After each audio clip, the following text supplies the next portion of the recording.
নমস্কাৰ এটা নতুন ভিডিঅ'লৈ পুনৰ সকলোকে স্বাগতম জনাইছো। বৰ্তমান সমগ্ৰ দেশজুৰি এক যুদ্ধ সদৃশ পৰিৱেশৰ সৃষ্টি হৈছে।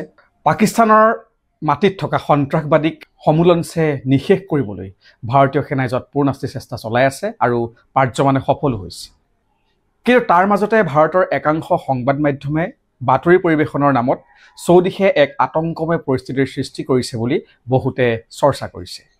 এই চৰ্চা চলি থকাৰ মাজতে এগৰাকী অসমৰ সাংবাদিকে লিখিছে, পাকিস্তানৰ সংবাদ মাধ্যমে ভাৰতৰ বিৰুদ্ধে যিখিনি কথা লিখিছে ইয়াৰ প্ৰত্যুত্তৰ নিশ্চয়কৈ ভাৰতৰ সংবাদ মাধ্যমে এনেদৰে দিছে। পিছে এয়া কেনেধৰণৰ কথা? পাকিস্তান আৰু ভাৰতৰ মানসিকতা কি একেধৰণৰ নেকি? পাকিস্তানে সদায় সাধাৰণ নাগৰিকক আক্ৰমণৰ লক্ষ্য কৰি লয়, কিন্তু ভাৰত তেনেকুৱা নহয়। ভাৰতবৰ্ষই সদায় সন্ত্ৰাসবাদ নিৰ্মূলত প্ৰথম আৰু প্ৰাথমিক গুৰুত্ব প্ৰদান কৰে। কিছুদিন পূৰ্বে ভাৰতৰ ৰাষ্ট্ৰীয় নিৰাপত্তা উপদেষ্টা অজিত ডোভেলৰ নামত এটা ফেচবুক একাউণ্টৰ পৰা এটা পোষ্ট ভাইৰেল হৈছিল যে পাকিস্তানৰ পৰা এটা ভাইৰাছ ভাৰতলৈ এৰি দিয়া হৈছে আৰু চাইবাৰ ক্ৰাইম চলাবৰ বাবে চেষ্টা কৰিছে। কিন্তু কিছুদিন পূৰ্বে PIB ফেক্ট চেকৰ জৰিয়তে এয়া নিশ্চিত হৈ পৰে যে এয়া সম্পূৰ্ণ এক ভুৱা কথা আছিল। অজিত ডোভালৰ কোনো ধৰণৰ ফেচবুক একাউণ্ট নাই আৰু এই বাতৰি সম্পূৰ্ণৰূপে ভিত্তিহীন আছিল। কিন্তু এই বাতৰিটোকে অসমৰ সংবাদ মাধ্যমে বা ৰাষ্ট্ৰীয় পৰ্যায়ৰ সংবাদ মাধ্যমে এনেদৰে তালফাল লগালে যে সকলোৰে মনত এক ধাৰণা আহি গ'ল যে পাকিস্তানে ইতিমধ্যে এটা ভাইৰাছ এৰিলে আৰু ভাৰতবৰ্ষত আৰম্ভ হৈ গ'ল চাইবাৰ ক্ৰাইম। ৰাষ্ট্ৰীয় সংবাদ মাধ্যমেই হওক বা অসমৰ সংবাদ মাধ্যমেই হওক এতিয়া যুদ্ধৰ নামত এনে এক আতংক বিয়পাবলৈ চেষ্টা কৰিছে যে সাধাৰণ মানুহৰ এক ভয় লগা পৰিৱেশৰ সৃষ্টি হৈছে। অসমৰ এই চেনেলটোত বাতৰি পৰিৱেশনৰ নামত যুদ্ধৰ বাতৰি পৰিৱেশনৰ নামত কিদৰে আতংকৰ সৃষ্টি কৰিবৰ চেষ্টা কৰিছে এবাৰ আপোনালোকে চাওক।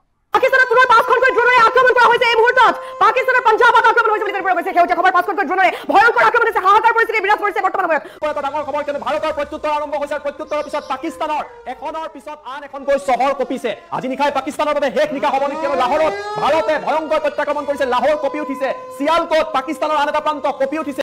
ভাৰতীয় মিডিয়াই যিদৰে দাবী কৰি আছে যে পাকিস্তানৰ চহৰ ভাৰতীয় সেনাই ধ্বংস কৰিছে, তাৰ বিপৰীতে ইণ্ডিয়ান আৰ্মিৰ ফালৰ পৰা অফিচিয়েল ষ্টেটমেণ্ট জাৰি কৰা হৈছে। তাত তেওঁলোকে উল্লেখ কৰিছে, লিখিছে যে পাকিস্তানৰ আৰ্ম ফ'ৰ্চে তেওঁলোকে ড্ৰোন আৰু বিভিন্ন ধৰণৰ ৱেপনছ ব্যৱহাৰ কৰি ভাৰত ভূমিক অশান্ত কৰাৰ এক পৰিকল্পনা কৰিছে, য'ত পাকিস্তানে বাৰে বাৰে চিজ ফায়াৰ উলংঘা কৰিছে আৰু প্ৰতিটো পাকিস্তানৰ এনে আক্ৰমণক ভাৰতে প্ৰতিহত কৰিছে। প্ৰতিগৰাকী ভাৰতীয় নাগৰিক যাতে সুস্থ আৰু নিৰাপদ হৈ থাকিব পাৰে সেই ক্ষেত্ৰত তেওঁলোকে আগভাগ গ্ৰহণ কৰিছে। সাধাৰণতে বাতৰি মানে কি? News is something new, it's come from all direction, north, east, west and south. ঠিক আছে, সৰ্বদিশৰ পৰা খবৰ আহিছে, তেওঁলোকে প্ৰকাশ কৰিছে, কিন্তু সূত্ৰৰ খবৰ বুলি কৈ এনেদৰে আতংক বিয়পোৱাৰ কাৰণ কি? যেন ৰাইজক সজাগ কৰিবলৈ নহয়, ৰাইজৰ মাজত ভয় আতংকৰ সৃষ্টি কৰিবলৈহে এনে কিছুমান বাতৰি পৰিৱেশন কৰা হৈছে। এতিয়া টেলিভিছন আৰু ডিজিটেল মাধ্যমৰ বাতৰিৰ যি পয়োভৰ ঘটিছে সেই দেখি চৰকাৰৰ ফালৰ পৰাও এক বিবৃতি জাৰি কৰা হৈছে, অফিচিয়েল ষ্টেটমেণ্ট জাৰি কৰা হৈছে আৰু নিউজ চেনেলসমূহক সংযত হ'বলৈ আহ্বান জনাইছে।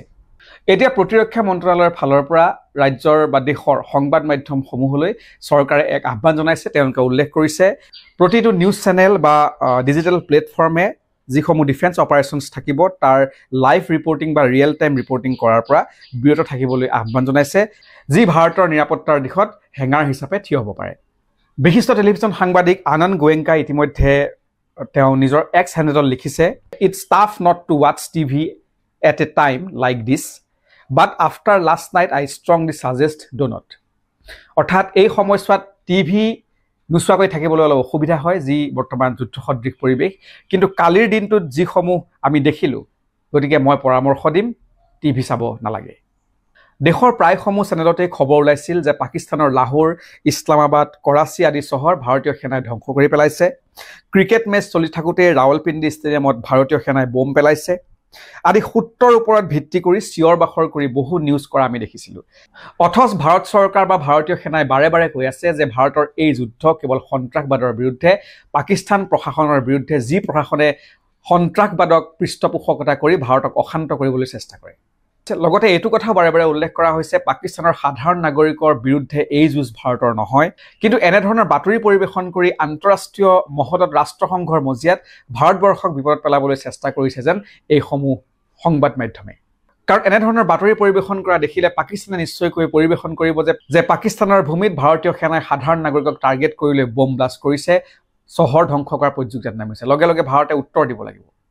আৰু এই ক্ষেত্ৰত প্ৰধানমন্ত্ৰী নৰেন্দ্ৰ মোদী ডাঙৰীয়া, ভাৰত চৰকাৰ, প্ৰতিৰক্ষা বিভাগ, গৃহ বিভাগ, ভাৰতীয় সেনা অতি নিখুঁতভাৱে আগবাঢ়িবলৈ চেষ্টা কৰিছে যাতে কোনো ধৰণৰ খুঁত থাকি নাযায়। ভাৰতে যি সন্ত্ৰাসবাদৰ বিৰুদ্ধে অভিযান আৰম্ভ কৰিছে, এই অভিযান শেষ নোহোৱা পৰ্যন্ত যাতে ভাৰতীয় সেনাই এই অভিযান চলাই লৈ যাব পাৰে বা ভাৰতীয় লোকসকলৰ যি ছাপোৰ্ট সেই যাতে অক্ষুণ্ণ থাকে, পাকিস্তানৰ ভূমিত থকা সন্ত্ৰাসবাদ যাতে নিশেষ হৈ যাব পাৰে, তাক লৈ অহৰহ চেষ্টা চলি থকা হৈছে। কিন্তু তাৰ মাজতে যদি পাকিস্তানৰ মূল চহৰসমূহত ক্ৰিকেট খেল চলি থকাৰ সময়ত ষ্টেডিয়ামত যদি ভাৰতীয় সেনাই বম ব্লাষ্ট কৰিছে বুলি সূত্ৰৰ খবৰৰ ওপৰত ভিত্তি কৰি বাতৰি পৰিৱেশন কৰে, নিশ্চয়কৈ ই বিশ্বলৈ এটা ভুল বাৰ্তা যাব যে ভাৰতে সাধাৰণ নাগৰিককো এতিয়া টাৰ্গেট কৰি লৈছে, যি কেতিয়াও নহয়। কাৰণ ভাৰত পাকিস্তানৰ দৰে নহয়, পাকিস্তানেহে সাধাৰণ নাগৰিকক সদায় টাৰ্গেট কৰে, ভাৰতে কেতিয়াও সেই কাম কৰিবলৈ যোৱা নাই আৰু কেতিয়াও নকৰে। মিডিয়াৰ এনে কুকৰ্ম দেখি এতিয়া ভাৰত চৰকাৰৰ ফালৰ পৰা বিবৃতি জাৰি কৰা হৈছে যে প্ৰতিদিনাই এতিয়া ভাৰতীয় সেনাৰ তৰফৰ পৰা দিনটোৰ সবিশেষ হিচাপে অফিচিয়েল ষ্টেটমেণ্ট প্ৰকাশ কৰা হয় আৰু সেই অফিচিয়েল ষ্টেটমেণ্টৰ ওপৰত ভিত্তি কৰিহে সংবাদ মাধ্যমসমূহে বাতৰি পৰিৱেশন কৰিব লাগে। কেৱল সূত্ৰৰ ওপৰত ভিত্তি কৰি ৰাইজক ভীতিগ্ৰস্ত কৰি তুলিব নালাগে। আমি ইতিমধ্যে উল্লেখ কৰিছোঁ যে পাকিস্তানে ইতিমধ্যে ভাৰতৰ বিভিন্ন চহৰত কুটাঘাত সংঘটিত কৰিবৰ বাবে বিভিন্ন ধৰণৰ চেষ্টা চলাই আহিছে আৰু প্ৰতিটো চেষ্টা ভাৰতীয় সেনাই অতি সাহসিকভাৱে প্ৰতিহত কৰিছে আৰু প্ৰতিটো চেষ্টাই বিফল কৰি পেলাইছে।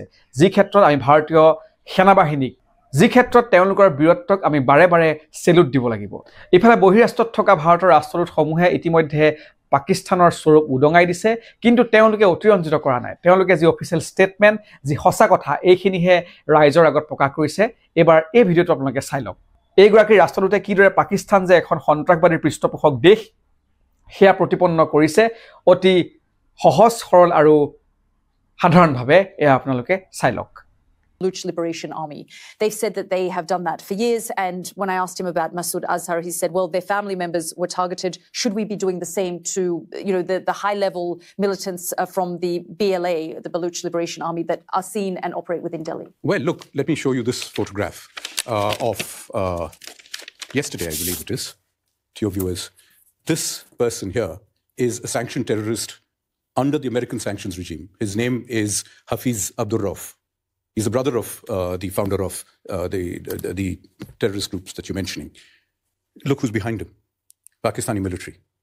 Look at the coffins there. They have the Pakistani national flag. If you're going to be giving terrorists... গতিকে পাকিস্তানৰ মিডিয়াই যি ৰাস্তা লৈছে সেই ৰাস্তাকে ফলো নকৰি ভাৰতৰ মিডিয়াই এক নতুন ধাৰা সৃষ্টি কৰিব লাগে আৰু অন্য ধৰণেৰে ভুৱা বাতৰি বা সূত্ৰৰ ওপৰত ভিত্তি কৰা বাতৰি পৰিৱেশনৰ বিপৰীতে অফিচিয়েল ষ্টেটমেণ্টক অনুসৰণ কৰি বাতৰি পৰিৱেশন কৰিব লাগে বুলি বহুজনে দাবী কৰিছে। আজিৰ ভিডিঅ' ইমানেই। পৰৱৰ্তী ভিডিঅ'ত পুনৰ লগ পাম।